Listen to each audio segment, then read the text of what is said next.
talk about target. And again, that's going to be the key, and the key to the juice of your resume is making sure that it's actually targeting it. So you want to use a job description and compare it to your skills, abilities, and talents, because that's going to assist you on writing that resume and tweaking it. Yes, you will have to tweak that resume for different opportunities. Now, I will say stay in the niche as much as you possibly can. And even when I create resumes for my clients, I'm always asking them what is their ideal jobs, have them send me job descriptions, and I write it such that they can use their resume, but then I coach them at the end on how to tweak it for other opportunities in that same space. So you want to make sure that you're still tailoring it and tweaking it every time you apply for an opportunity. It increases your chances of landing an interview. And I do all these things because I don't want to have to give that 60-day rewrite guarantee. I'm making sure you're going to be successful so you can land that interview. So then you don't want to plagiarize by copying the job description word for word, because I've seen some people do that. And then that's like, wait a minute, I'm the recruiter, I wrote that and it's in the resume. No, come on now, they'll be able to tell. Don't do that. But instead, you can lift the buzzwords out of there. And you want to lift the buzzwords that you can speak to in an actual interview. So, and I love a thesaurus. I'm a dictionary and thesaurus nerd. I'm always using thesauruses because words truly are powerful. You got to make sure one word can change the whole dynamic of a sentence. So you're looking for those different words to actually pop off the paper to make sure you're having a meeting. And if I find a word that's even better than a word that I'm looking for in a thesaurus, I'm going to use that word because it gives more impact and punch than anything. And so that's what you want to do. And then you always want to place your most relevant and impactful experiences first. I write several bullets for my clients. I always do the best at the top first, and then some of the weaker bullets at the bottom. And I do that. I said, well, sometimes you can delete those. You don't necessarily have to have them, but I want to make sure, since you're paying me, I'm going to make sure you have all the tools or the writing that you need. You can interchange them as needed. And that's part of being strategic on that opportunity. And then you want to lead with your quantifiable results, and then have your qualifying results at the bottom. And if you have in your job, you have both, that's fine, but always lead with numbers.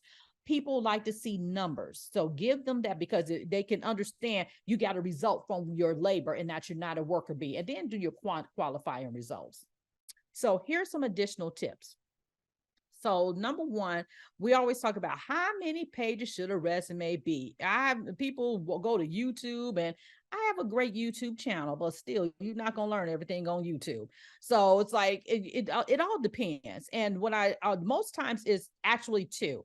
In the resume writing industry, you'll hear different size. I do one, I do two. And then in my group, I've heard some people, well, every time I write a CEO resume, I'm doing three. And I'm like, no, you don't always have to have three for every CEO, because they're not necessarily going to get to the third page. But that's one of the person I'm going to have to coach and find out what is she doing and why is she writing 3 pages for every CEO. No, you shouldn't do it. So she makes it a habit of writing 3 pages for every CEO. And that's not always what you need to do. So 1 or 2 is normal, but the goal is talking about what is the target?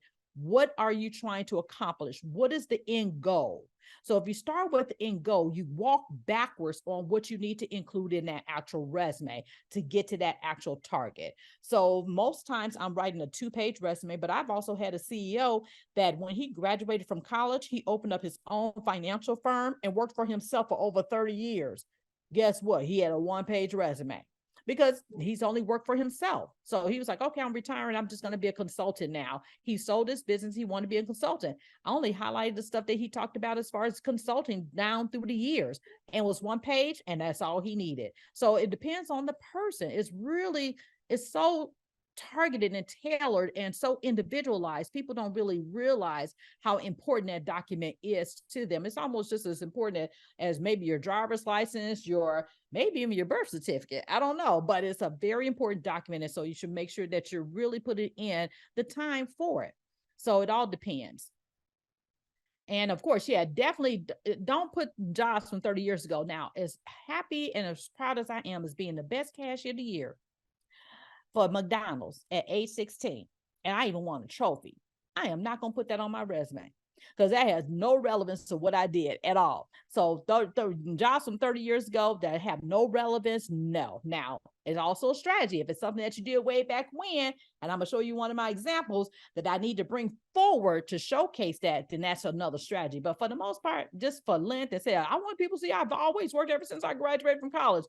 We don't care about that. Trust me. No. So no.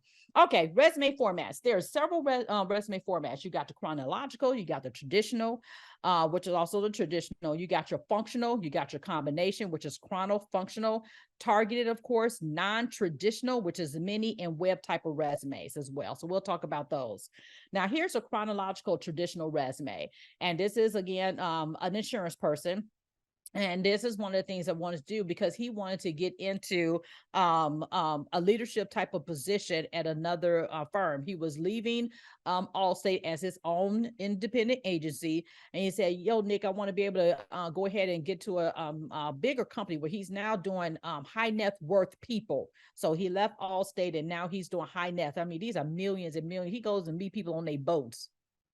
Wow. Anyway, so he like, that's where the real money is. So that's what he's doing now. And I wanted to make sure that I showcase his skill sets. But this is a traditional one. Now, yes, this is a plain black and white one. This was his preference, but I still use the element to still pop off the page. Although it's black and white, here's that element. I put it over here to show all of his accolades. So the attention goes right to that to show what he did. But that's your basic chronological, talking about your current position to the next most current position on. So it's just your regular traditional. And that's the most common and what all recruiters want.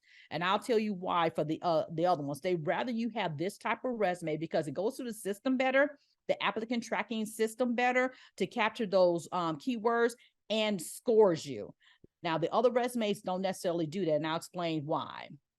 And here's the second page of it. That's that.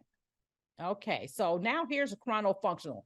Now, here's the one I was talking about that sometimes you have to bring back old information. Now, this woman, she worked as a dialysis tech. She loved being a dialysis technician. And so what happened was that her father owned a funeral home and he wanted her to go into the funeral home business with him. She's like, I don't want to do this, Daddy, but this is a family business. So she went and did that for like 20 plus years.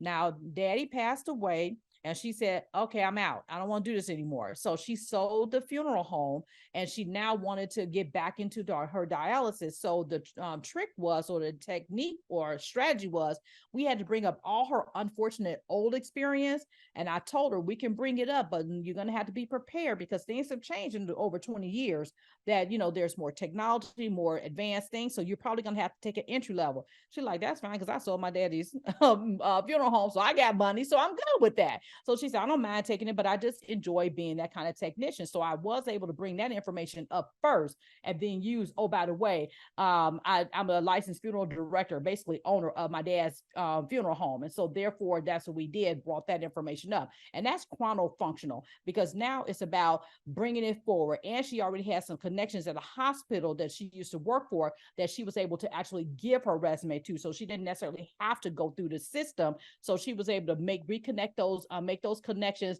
and get back into doing that after the sale of her dad's funeral home was finalized. So she was very happy. But that again, that's strategy. What is the end goal? What are you really trying to do? So I can set this resume up for that success. And then that's the second page. Oh no, is that no, that's another one. Okay, here's a functional one. Now this is another client that we did. And I don't like doing functional resumes unless there's a compelling reason to do it. Now, functional resumes are resumes that talk about your skill sets, your competencies, and then you put in the skills and not skills, well, the achievements or what have you per that competency. Now, this works very well if you are networking. What I mean by networking is that you know somebody who can potentially get you in front of somebody to get a job. And it's not going to go through the system properly. It's going to spit it out. You're probably not going to land an interview because it's not set up. The ATS system is trying to figure out where stuff goes. And the ATS system would score low and spit it out where it will never land on a recruiter's desk because it has no dates on here, it has nothing. So it's just more of a challenge. So I'm like, okay, since you have connections, I'll go ahead and do it for you because you're going to be meeting with people to try to get into that field. field. So a functional resume, I know a lot of people who say, do a functional resume. No, that's not necessarily the case. Recruiters will tell you all day long, no, don't do that. I just want the traditional chronological because it fits into the system better. And then it can get hopefully through the system onto their desk. But this is only really good for networking. And so that's what we did. And that's the second page. And see how everything is at the bottom? It's kind of hard. Now, if I have this here, how do I match it up? Which one of these bullets go with that? You know what I mean? It makes the system work too hard. That's why it's not really a good resume to apply online with, if that makes it even simpler. So that's only for networking. So I don't like to do those unless I'm like, well, who are you giving this to? I'm interrogating because I want my resume to land an interview. So I don't know about that. Okay, here's one that's very targeted. So here's a woman who was retiring. She started out, she didn't even have a degree. She started out at the company and rolls up the ranks all the way up to director level. And she ended up getting her degree during her retire on her way out the door. And so she was looking at opportunities to fill in for when transition CEOs. I didn't even know there was such a thing, but I learned so much from my clients as well. But she wanted to be the gap filler. She said, I'm retiring from this job, but I only want to be the gap filler. So when a company is looking for their next CEO, that I'm the interim, that's what she called the interim CEO. So we pulled up all that information, showed the different things that she was able to do to get into that. And this was back in the day when women weren't really prominent in the tech field. And she came from the secretary role all the way up and then decided a year or two before she retired to get a degree. So she was phenomenal, but she said, I just know I'm gonna have to have a degree if I'm gonna try to be an interim CEO or CIO. And that's what she did. And she's been a great client, even sending additional people to me as well. But that's what she did. And so it's all about targeted. So I really targeted to what she actually did to showcase that she could step into that interim CIO role, because she said, I'm not working full time for nobody. I just want to be 6 months here, maybe 9 months here, those temporary assignments. And that's what she did. I wonder if she's still doing. I got to reach out to her name is Sharon, see if she's still doing that. But yeah, that's what she wanted to do. And that's very targeted because she knew exactly what she wanted to do. She had a huge network, so they knew her. So she just said, yeah, we need somebody here. She could just send it to them and everything. And it was wonderful. And it's still in the traditional format, but it's very targeted on what she actually wanted to do. And that's got a pop of color to it as well, blue. Now here's a non-traditional mini and also website. Now here is when you're going to networking events. I know COVID they can kind of getting back up, but COVID, kind of squashed a lot of this. But if you're going to a job search networking event and you bring in this big old portfolio with full of your resumes, chances are people are going to leave it right on the table.